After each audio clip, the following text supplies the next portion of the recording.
All right, let's dive right in. Imagine this. It's only been a decade since the Civil War, a conflict that nearly destroyed the United States. And now, the country finds itself right back on the edge. But this time, the battlefield isn't what you think. The fight is for the very heart of American democracy itself, a presidential election so chaotic, so corrupt, it pushed the nation to the brink of a second civil war. This is the story of the Compromise of 1877. So, let's start with a single number that really captures the whole crisis. 1. Just 1. That's how close the 1876 presidential election was. The Democratic candidate, Samuel Tilden, was literally one single electoral vote away from becoming president of the United States. You can see here just how much the nation was on a razor's edge. Tilden had 184 electoral votes. He just needed 185 to win. His Republican opponent, Rutherford B, was way behind with 165. But that number in the middle, those 20 electoral votes, total chaos. They came from 4 different states, and both sides were screaming that they had won them. So yeah, the election in November of 1876, it didn't exactly end on election night, not even close. Instead, it kicked off 4 straight months of absolute political warfare. We're talking allegations of fraud, voter intimidation, ballot stuffing, you name it, both sides were accusing the other of it. Now, the real epicenter of this whole mess was in the South, in Florida, Louisiana, and South Carolina, which, by the way, were the last 3 southern states still under federal military occupation from Reconstruction. Both parties claimed they won, so they both sent their own competing slates of electors to Washington. Then you throw in this weird technical dispute over a single elector in Oregon, and bam, you've got a recipe for total political paralysis. And this political mess, well, it blew up into a full-blown constitutional crisis really fast. Why? Because the Constitution had nothing to say about this. There was no rulebook for what to do when multiple conflicting sets of electoral votes show up from the same state. The country was in completely uncharted and, honestly, very dangerous territory. And you could feel the tension everywhere. I mean, this wasn't just angry people shouting. There were real threats of armed militias marching on Washington. Democrats genuinely felt like the election was being stolen from them, and they started rallying under this terrifying slogan, Tilden or blood. It got so bad that the president at the time, Ulysses S. Grant, had to beef up military security around the Capitol. He was afraid violence was about to erupt. This led to this widespread fear of a total political meltdown, a fear that people at the time actually called Mexicanization. The worry was that the U.S. was about to start settling its elections with guns, not votes, leading to just constant instability. And it's that fear, that terror of a complete collapse, that ultimately pushed both sides to find some kind of solution before the country broke all over again. So to try and fix this, Congress went the official route. They created a special 15-member electoral commission. The whole idea was that this would be a neutral body that could review all the evidence and decide, once and for all, which votes to count. And on paper, it looked perfectly balanced. You'd have 5 members from the House, 5 from the Senate, and 5 from the Supreme Court. It was designed to be 7 Democrats, 7 Republicans, and 1 crucial, independent tiebreaker, a widely respected Supreme Court justice named David Davis. But then, politics happened.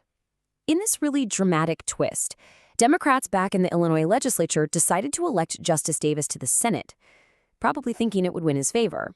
It completely backfired. Davis accepted the Senate seat and immediately resigned from the commission, which meant the one independent voice was suddenly gone. And for the Democrats, the result was a total disaster. With Davis out, his seat on the commission went to another Supreme Court justice, Joseph P. Broadley, who happened to be a rock-solid Republican. So now this supposedly neutral body had a clear 8-7 Republican majority. I think you can see where this is going. The outcome became painfully predictable. The commission looks at Florida's votes, and they vote 8-7 along party lines for Hayes. Then Louisiana, same thing, 8-7 for Hayes. South Carolina, you guessed it, 8-7 for Hayes. Every single one of the 20 disputed votes was handed over to the Republican. So with Democrats seeing the official process as a complete sham, the real solution wasn't happening in a courtroom. It was happening in a series of secret, informal meetings in a Washington hotel. A backroom deal was in the works. And this is what most historians believe happened in what we now call the Compromise of 1877.